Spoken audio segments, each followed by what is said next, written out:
الرحمن الرحيم السلام عليكم ورحمة الله تعالى وبركاته داوديال كنا soo dhawaada wararka dhambalka wararka qodobada warkeena aad ku daawan doontaan waxaa ka mid noqonaya wabarowsi xoogan oo ka socda gobolada SSC beelo horle oo ku soo biiraya iyo bariga Sanaag markan ciidanka ugu badnaa lagu diyaarinayo madaxweyne Muuse Biixi Cabdi oo saraakiil Mareykan siinaya lacagta ugu badnayd si aan loogu soo roginin cunaqabatayn iyo xayiraad degdeg ah oo ku aadan in qaswada loo aqoonsado loolan adag oo u dhaxeeya beelaha Hawiye Daarood oo si weyn saameyn ugu yeeshay maamul sameynta gobolada SSC iyo sidoo kale Banaadir halkan ayaan idinkugu soo gudbin doonaa Saciid Cabdullaahi Dani oo ugu dambeyntii awood loogu sheegtay Garowe habar wacashada uu sameeyay iyo qorshaha uu joogay gobolka Bari ayaan idin haynaa inta daawatan oo qodobada wararkeena daawada ku soo dhow wararkaas oo dhameystiran follow gareeyo share gareeyo page-keena la wadaag saaxiibada muuqaalkan أنا كبلون هبروسي حقنا يس لقد دريمة deegaanada gobolada SSC laga soo bilaabo aaga bari gobolka Sanaag iyo sidoo kale gobolka Sool oo degmooyin kala duwan ay dadku diyaar garowga ugu xooganaa ay ku jiraan kadib markii ciidamada Soomaaliland ay dib u soo rogaal celiyeen isla markaana fariisimo ay ka sameysteen duleedka magaalada Laascaanood ee gobolka Sool ayaa waxaa bilowday guluf xoogan oo ay sameynayaan dadka deegaanka isla markaana ku aadan in ay u sii diyaar garoobaan howlgal military oo ciidamadu ay suurtagal tahay in ay si degdeg ah ugu qaadaan magaaladaasi odayaasha dhaqanka iyo sidoo kale isimada ku sugan magaalada Laascaanood ayaa bulshada ku wargeliyay in ay u diyaar garoobaan wajiga labaad ee howlgalka xoreynta iyagoo xaqiijiyay in ay jiraan ciidamo shisheeye ah oo ku sugan aaga gobolada SSC kuwaas oo u baahan in meesha laga saaro isla markaana si degdeg ah looga howlgalo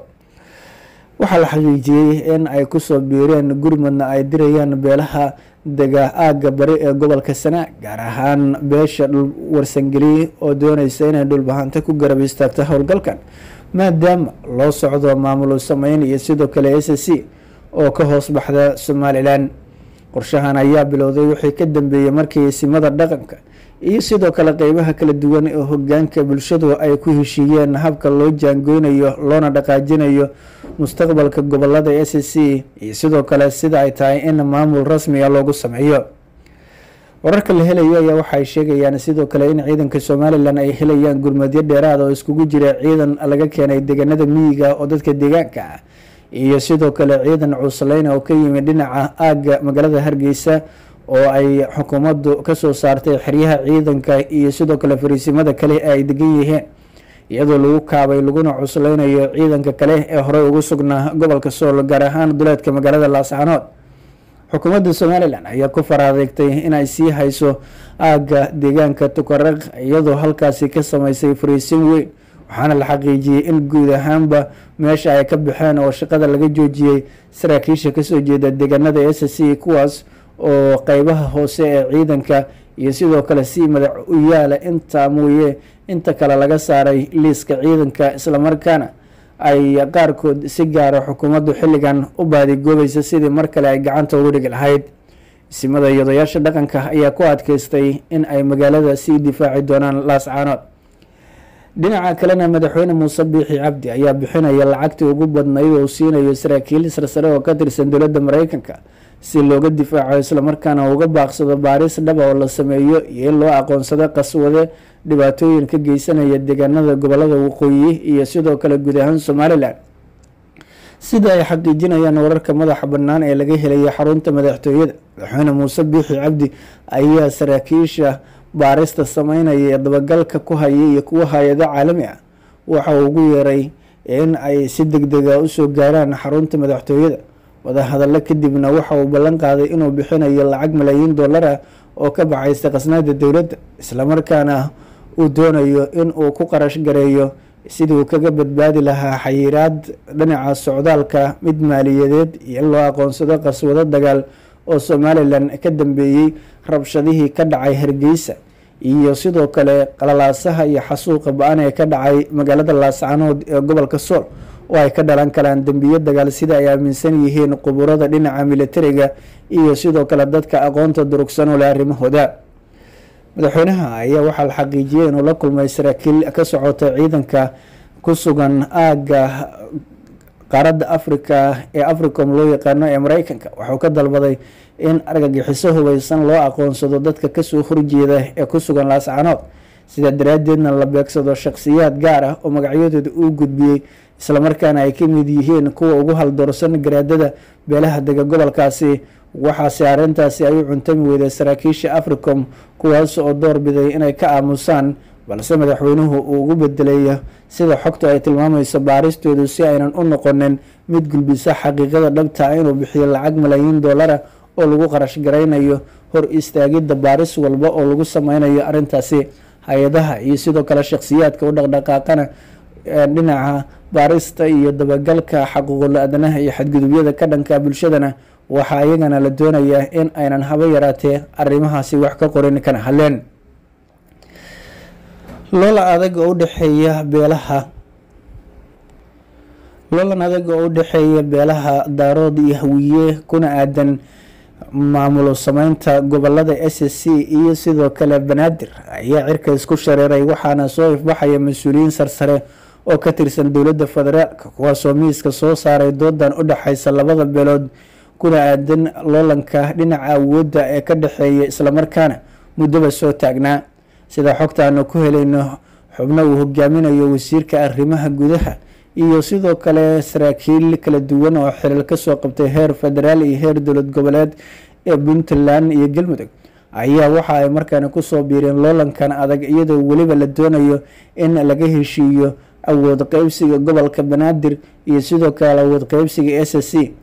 arrinta ugu muhiimsan ayaa ah in labada beelood mid walba hibo ay dooneyso in maamulka laga hirgeliyo SSC iyo maamulka laga hirgeliyo gobolada ama gobolka banaadir in ay saami ku yeelato. waxaase meesha loo xusul duubaya ay tahay in gobolka banaadir ay dhammaan awoodiisa iyo sidoo kale dowlad goboleedka loo dhisaba uu yeesho awoodiisa ama ay helaan beelaha hawiye, halka sidoo kale SSC-na ay ku heshiiyaan oo ay helaan beelaha daarood.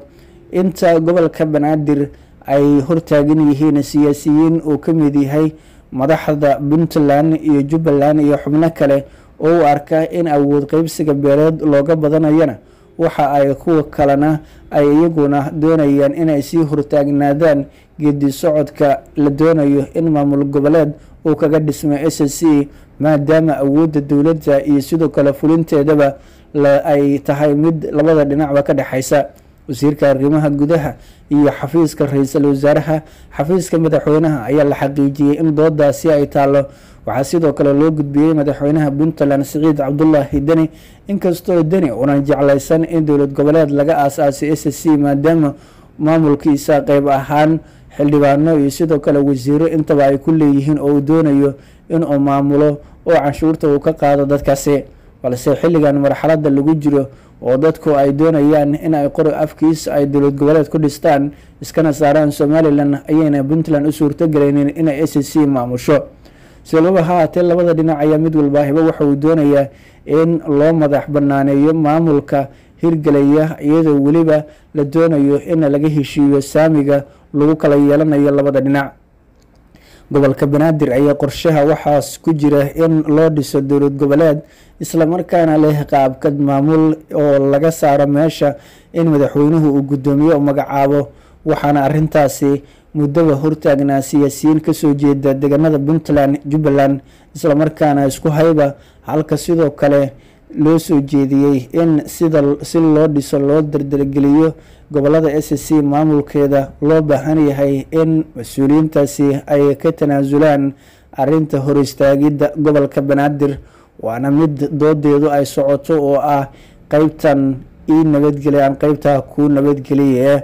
sida ay sheegeen xubno ka tirsan xafiisyada labada dhinac. dhinaca kalena madaxweynaha puntland siciid cabdulaahi deni ayaa u muuqday inuu wajahayo awood sheegasho kaga timid beelaha gobolka nugaal ee puntland, iyadoo weliba magaalada garowe oo u muuqdo madaxweynuhu inuu kaga tegay qayladhaan habarwacasho iyo sidoo kale in carqaladeyn siyaasadeed uu kula kulmay intii uu ku sugnaa dardargelinta iyo diiwaangelinta doorashaduna ay bilaabatay.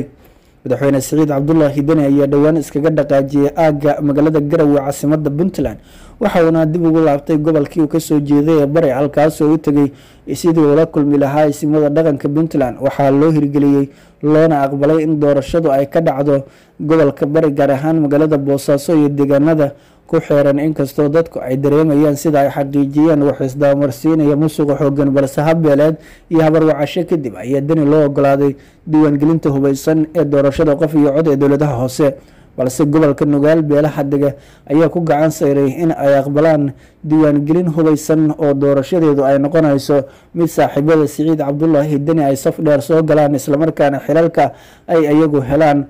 marka laga reebo habka marin habaabinta ee ay sheegeen in dimuqraadiyadda iyo sidoo kale dowlad dhiskaba looga been sheegayo ee ku aadan in Siciid Dani uu higsanayo heerka gooni isku taagga Puntland oo ah mid lagu marin habaabinayo dhalinyarada iyo dadka kale ee aan lahayn aragtida siyaasadeed iyo halka madaxweynuhu uu doonayo in uu asagu danihiisa gaarka ka fushado wararka la helaya intaasi waxay ku sii darayaan in madaxweynuhu uu la kulmay ismada iyo odayaasha dhaqanka isla markaana uu ka dalbaday in xal waara oo degdeg loo helo xiisada ka jirta gobolka Nugaal isla markaana laga dulqaado culayska ciidanka